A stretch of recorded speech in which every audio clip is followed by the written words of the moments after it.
بسم الله والصلاة والسلام على رسول الله إلهي بأنه مهد علينا جل وعلا ولا ليال قرشها إنه قرشيسان إلهي هنا وافجيه عن سلنا هاي طبعا كمعلومات marka bisha dulxaj iyo bilaha bishan fasaxa ah ee ardaydu ay fasax yihiin aad uga faa'iideysataan bal qorshayaashaasaan wax ka mid idin sheegaya idinkana waxaan rajaynayaa inaad igala qayb qaadataan hadii Ilaahay weynino ogolaado jalla wa ala qodobka koowaad waxa weeye waxaan bilaabaynaa dawro cilmiyeed dawrada cilmiyeedka ah duruus baa lagu bixin doonaa iyadoo waxay soconaysaa tan iyo inta iskuulada laga furi doono hadii Ilaahay ka dhigo ardayda ayaa ka faa'iideysan doonta meel kasta dunida ay joogaan isdiiwaangelintuna way socotaa linkigan hoose ayaad ka dooran doontaa ama ka eegi doontaa meesha la iska diiwaangelinay adigoo magaca ardayda iyo telefoon lambarkooda meesha lagala soo xiriirayo xagga hoose ku qori doona insha Allah markaad isdiiwaangelinayso ee aad gasho meesha ka diiwaangelinayso hadii Ilaahay ka dhigo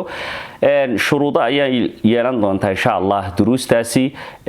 shuruudahana si fiican aad u akhrisataan iyo duruusta aynu dhigi doono dadka dhigan doona dawradaasina waxa weeyaan waa caruurta yaryar iyo dhalinyarada kurayda ah ayaan ugu tala galnay ee iskuulada dhigta si ay bishaas ama labada bilood ee fasaxa ay yihiin ay u qaataan shareecada diinta islaamka wax kamid ay ka fahmaan haday salaad tahay iyo haday taariikh iyo siira tahay iyo haday tafsiir tahay iyo waxyaalo kale oo muhiim ah oo aqoontu ay ku jirto inay wax ka fahmaan diintooda macaan ee islaamka qodobkaas insha Allah ta'ala waynu bilaabaynaa waxaan rajaynayaa inaad ka qayb qaadan doontaan ubadkiina inaad markaa soo diiwaan galin doontaan qodobka labaad waxa weeye insha Allah 10 maalmood inaan markaa idin soo deyn doono muhaadarooyin gaagaaban ama wacdi ama isxasuusin ku saabsan bishaas dulxaj waxyaalihii dhacay sida markaa qisadii nabi Ibrahim Khalil ar-Rahman oo isagu qawaacida ama seeska u dhigay beedka Ilaahay xaramka taariikhdii bil ceelkan la Zamzamka ee biyaha laga cabo khudbatul wadaa khudbadii nabi Alayhi Salaatu Wasalaam uu jeediyay xajkiisii ugu dambeeyay arrimo noocaas oo aan idin soo doori doono ku saabsan insha Allah bisha dulxaj ayaan idin soo gudbin doonaa Ilaahayna hayna waafajiyo dhamaanteen bakhayrka arinta kale ee waxa weeyaan aanu qabanayna waxa qodobka saddexaad udxada ama neefka udxada ah ee la gowracayo qofkii aan haysanin cid uu wakiisho wakaaladaas marka wax weyn waan u qabanaynaa hadii Ilaahay ka dhigo imika dhowr qof baa noo soo wakiishay laakiin waxaan halka ka xasuusinaynaa in neefafka la soo wakiilanayo qiimahoodu uu marba maalinta ka dambaysa uu sare u kacay marka maanta oo kale seylada waxaan kaga soo iibsanay $120 markii horena $150 baan lagu baayacay marka $150 ayaa qaar ka midna laga siiyay kuwa ka jabanna waanu helnay kuwa ka qaalisanna waan aragnay marka waa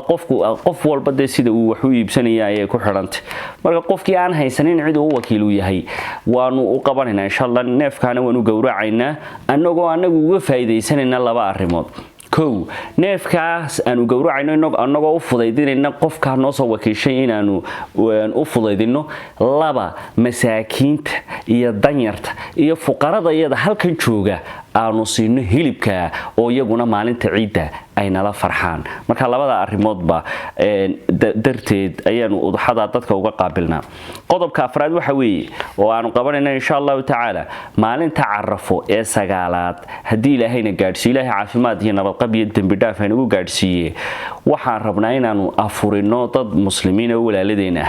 hawshaana waanu galeynaa cidii ka qayb qaadanaysa dhahaysa qof muslimaan afurinayaana way u banaantay laakiin kulli anaga imika waxa noo qorsheysan inaan 200 oo qof aan afurino anigoo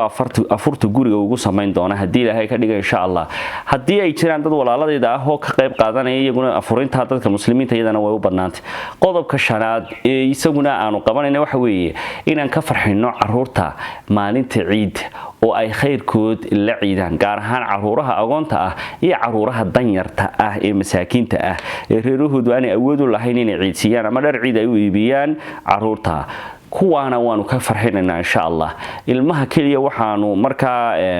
$100 baan u qiimeynay inaan ugu iibino dharkiisii mararka qaar koodna waxaan sameynaa dharka jumlad baan ku soo iibsanaa marka asaasana noo jaban xaqiiqatan inaan jumlad ku soo iibsano dabadeedna saddex ama afar qof oo $30 dhisiye midlan oo $30 soo diray oo afar qof aan ku ciidin lahayn inaan intanu darsi soo iibsano 12 qof aan ku ciidino saasna waan rajaynaynaa insha Allah ta'ala inaan caruurta iyo ubadkeenana aynu ciidino aan ka farxino ilaahay khayrka hayra waafajiyo kulligeenba dambigeena iyo waalidkeena Allah dhaaf intaas waa qorshihii aniga iyo walaaladeeda kale noo dhaxeeyay laakiin qorshayaashii kale ee laga faa'iideysanay 10 maalmood qof kastaba si shakhsiyan insha Allah ha uga qayb qaato oo faa'iidada iyo khayrka iyo amalka wanaagsan aan uga qayb qaadano jazaakumullahu khairan barakallahu fiikum